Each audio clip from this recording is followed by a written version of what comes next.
Hello students last lecture में हमने संधारित्रों के श्रेणी क्रम संयोजन और समांतर क्रम संयोजन पर आधारित क्वेश्चन को सॉल्व कराया था। आज के लेक्चर में स्टूडेंट हम पढ़ेंगे समांतर प्लेट संधारित्र की धारिता। इससे पहले एक पॉइंट और हमने बताया है, क्या संधारित्र क्या होता है, संधारित्र की धारिता क्या होती है और संधारित्र की धारिता को प्रभावित करने वाले कारक क्या होते हैं। इन चीजों को हम डिस्कस किए हैं। क्वेश्चन में बाद में और भी बताऊंगा। फिलहाल लास्ट टर्म पे जो मेन टॉपिक हम लोग डिस्कस किए थे वो था संधारित्र की धारिता और संधारित्र को प्रभावित करने वाले कारक क्या होते हैं। आज के लेक्चर में देखिए पढ़ा जाएगा समांतर प्लेट संधारित्र की धारिता। ध्यान दीजिए स्टूडेंट, समांतर प्लेट संधारित्र की धारिता क्या होती है उससे पढ़ने से पहले हम समांतर प्लेट संधारित्र के बारे में पढ़ेंगे। देखिए समांतर प्लेट संधारित्र में किसी भी धातु की दो समांतर प्लेटें होती हैं, यानी दो समतल प्लेटें होती हैं जो एक दूसरे के समांतर एक दूसरे से कुछ दूरी पर विद्युत रोधी स्टैंड की सहायता से रखी गई रहती है ना, जिन पर बराबर व विपरीत आवेश होता है। क्या होता है हमने स्टूडेंट, समांतर प्लेट संधारित्र में किसी भी धातु की दो समतल प्लेटों को एक दूसरे के निकट कुछ दूरी पर या एक दूसरे के समीप विद्युत रोधी स्टैंड की सहायता से रखा जाता है। ये प्लेटें परस्पर विपरीत आवेशित होती हैं, है ना, जिसमें पहली प्लेट का संबंध विद्युत स्रोत से और दूसरी प्लेट का संबंध हम क्या करते हैं, पृथ्वी से कर देते हैं, है ना। ध्यान दीजिए मैंने लिख भी दिया क्या, समांतर प्लेट संधारित्र में किसी भी धातु की दो समतल प्लेटों को एक दूसरे के निकट थोड़ी दूर पर विद्युत रोधी स्टैंड की सहायता से रखा जाता है। प्लेटें परस्पर समांतर रहती हैं तथा इनके बीच के स्थान में वायु या कोई परावैद्युत पदार्थ भरा रहता है। ये होता है समांतर प्लेट संधारित्र। डायग्राम के थ्रू देख लीजिए, समांतर प्लेट संधारित्र में क्या होगा, किसी भी धातु की दो समतल प्लेटों को क्या किया जाएगा, दो समतल प्लेटों को एक विद्युत रोधी स्टैंड की सहायता से एक दूसरे के निकट समीप में रख दिया जाता है।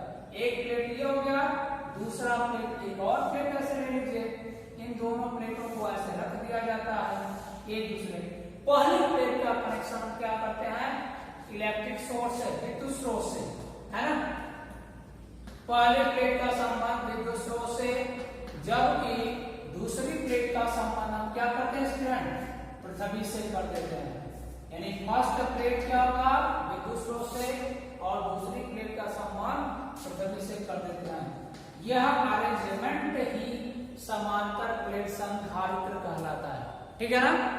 अब इसके बाद देखिए, इस डायग्राम को हम शॉर्ट में ऐसे भी मान सकते हैं, दो प्लेटों के जगह पे हम ऐसे एक प्लेट ये कंसीडर किए, थोड़ा सा एक प्लेट ऐसे हम कंसीडर किया, दूसरा प्लेट ऐसे कंसीडर किया, ठीक है ना।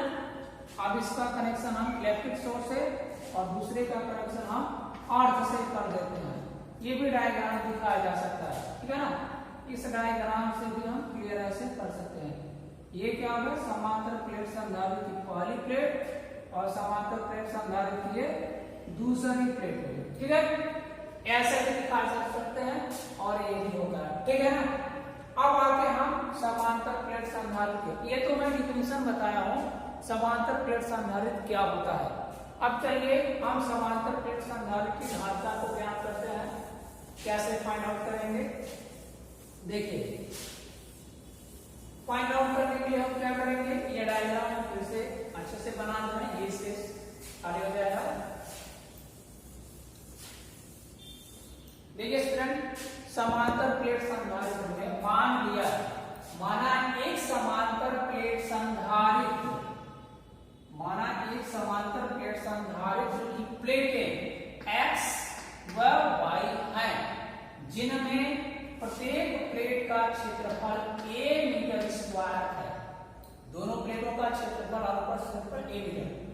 पहले क्या है, ये दोनों प्लेटें एक दूसरे से स्मॉल d दूरी पर स्थित है। देखिए स्टूडेंट क्या माना किसी समांतर प्लेट संधारित्र की दो प्लेटें x व y हैं, जिनमें प्रत्येक प्लेट का क्षेत्रफल कैपिटल A मीटर स्क्वायर है, कैपिटल A मीटर स्क्वायर है, और क्या, तथा प्लेटों के बीच की दूरी स्मॉल d है। तो पूरा सेंटेंस कैसे फ्रेम करेंगे, माना किसी समांतर प्लेट संधारित्र की प्लेटें x व y, जिनमें प्रत्येक का क्षेत्रफल a मीटर स्क्वायर है, एक दूसरे से स्मॉल d दूरी पर स्थित है।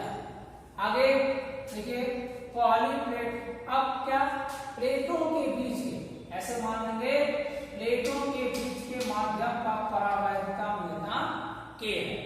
आगे देखिए पहली प्लेट का संबंध विद्युत स्रोत से, पहली प्लेट x का संबंध विद्युत स्रोत से, जबकि दूसरी प्लेट y का संबंध पृथ्वी से कर दिया जाता है। इतना तो क्लियर हो गया।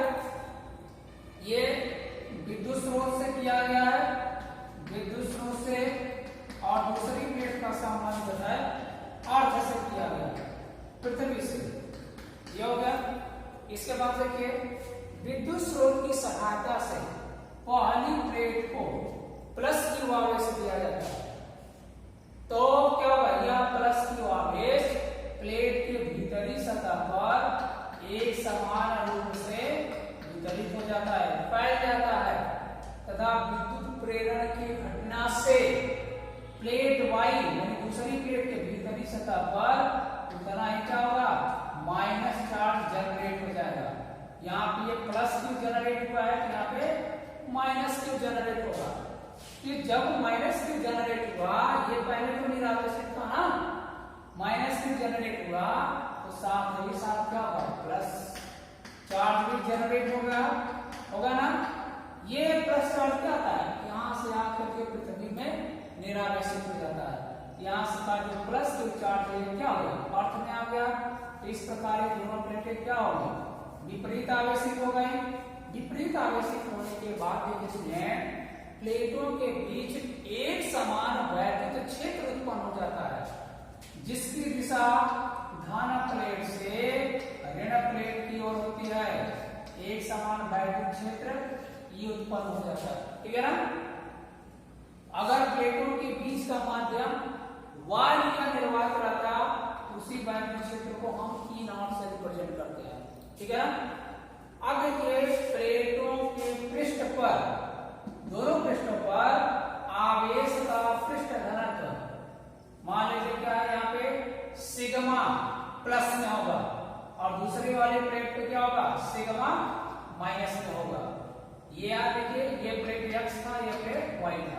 अब क्या स्टूडेंट, ये सारा जो है डायग्राम हमने बनाया है, और इसी डायग्राम के अकॉर्डिंग हम क्या करते हैं, स्टेटमेंट में लिखते हैं क्या, कि माना एक समांतर प्लेट संधारित्र की प्लेटें x व y एक दूसरे से स्मॉल d दूरी पर स्थित है ना, तथा प्लेटों के बीच के माध्यम का परावैद्युता k।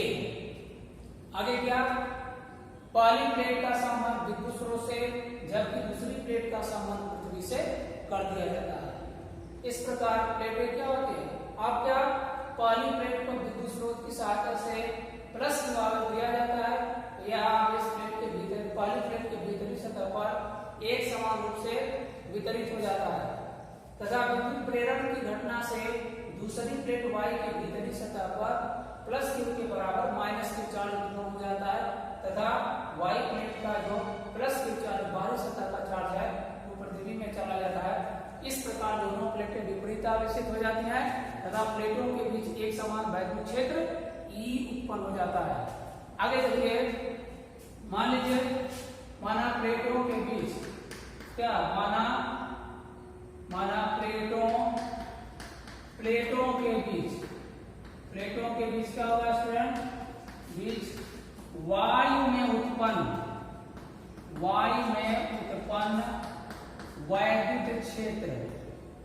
वैद्युत क्षेत्र क्या है। ये डायग्राम जो है इसको हम लिखने में डायग्राम यहां से कर रहे हैं, ठीक है ना। पूरा स्टेटमेंट लिखेंगे तो इसमें इसका ठीक है क्या होगा, इस डायग्राम के अकॉर्डिंग आगे का चीज मैं बता रहा हूँ। मान लीजिए प्लेटों के बीच वायुमंडल वैद्युत क्षेत्र E0 है, तो आप फर्स्ट चैप्टर में जब गाउस का एप्लीकेशन बता रहे थे तो दो विपरीत आवेशित प्लेटों के बीच वैद्युत क्षेत्र की तीव्रता का फार्मूला क्या पढ़ते हैं? यहाँ जाएगा E0 sigma upon epsilon not, और यहाँ सिग्मा का वैल्यू Q अपॉन ए होता है ना, Q upon A epsilon not. तो ए नीचे आ जाएगा, किसी को लिख सकते हैं Q upon epsilon not a. आगे देखिए, यदि प्लेटों के बीच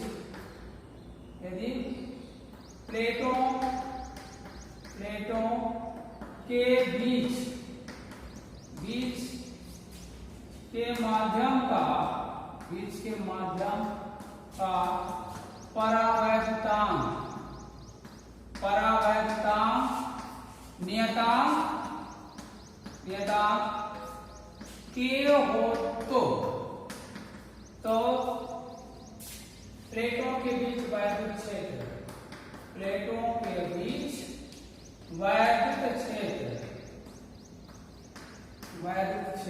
क्या हो जाएगा इसमें? E is equal to sigma upon K epsilon naught होगा। सिग्मा का वैल्यू Q अपॉन ए रखेंगे, क्या मिल जाएगा? Q upon K epsilon naught. ये आ गया ना। अब देखिए स्टूडेंट, इसको इक्वेशन फर्स्ट मान लिया जाए। अब इस संधारित्र की प्लेटों के बीच अगर स्थापित विभवांतर कैपिटल V हो तो प्लेटों के बीच स्थापित विभवांतर कैपिटल V हो, क्या करेंगे? मानेंगे माना प्लेटों के बीच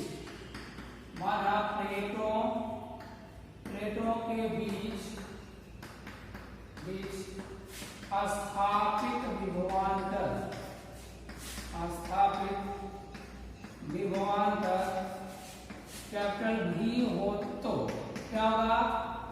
E is equal to V upon D। Formula पढ़े ना, तो V इज इक्वल टू क्या होगा स्टूडेंट? E into D। इसको समीकरण 2 मानिए।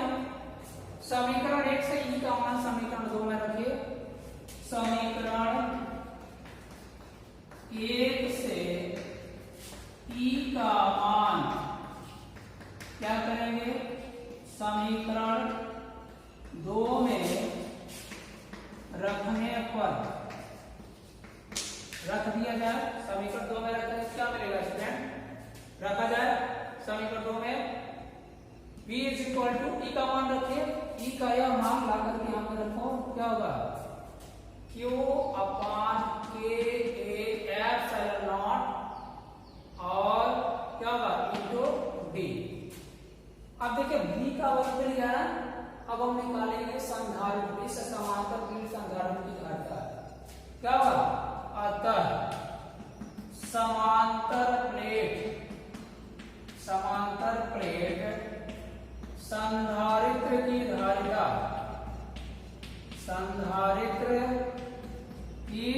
धारिता क्या हो जाएगा? C is equal to Q upon V। V का यह वैल्यू है, उठा करके यहाँ रखिए, क्या मिलेगा? Q अपॉन V का वैल्यू रखो, Q upon K epsilon not into D। इस Q अपॉन V का जो ये टोटल वैल्यू रख दिया गया। अब इसी को हम सिंप्लीफाई करेंगे। सिंप्लीफाई करेंगे क्या मिलेगा? इधर हम सिंप्लीफाई कर दे रहे हैं, क्या हो जाएगा? ये एप्सिलॉन नॉट के एप्सिलॉन नॉट ऊपर चला जाएगा, तो Q इंटू के epsilon not upon Q into D। Q से Q कैंसिल हो गया ना, क्या हो जाएगा? के एप्सिलॉन नॉट अपॉन D। ये क्या है स्टूडेंट?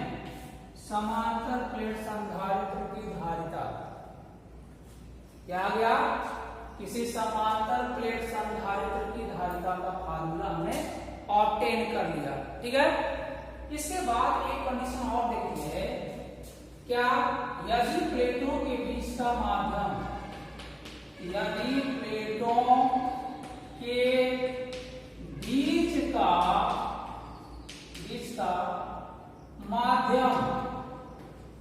माध्यम वायु या निर्वात हो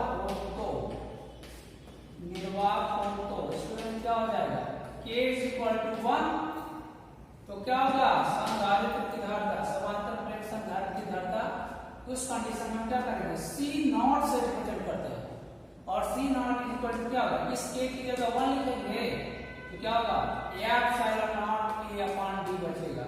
तो भाई 1 यहाँ लिखोगे, 1 से मल्टीप्लाई करेंगे, बस यही आएगा ना, तो ये आ गया। मुख्य रूप से आपका फार्मूला यह है, समांतर प्लेट संधारित्र की धारिता जब प्लेटों के बीच वाले माध्यम का परावैद्युता के हो। ओके स्टूडेंट, तो ये टॉपिक कंप्लीट होता है। अब नेक्स्ट लेक्चर में हम क्या बताएंगे, जब इसी समांतर प्लेट संधारित्र की धारिता की प्लेटों के बीच क्या होगा, एक परावैद्युत पदार्थ की पट्टी रख दी जाती है, एक स्लैब रख दिया जाता है, तब क्या धारिता होगा, तो उसको हम नेक्स्ट लेक्चर में डिस्कस करेंगे। आज के लेक्चर में बस इतना। Okay students.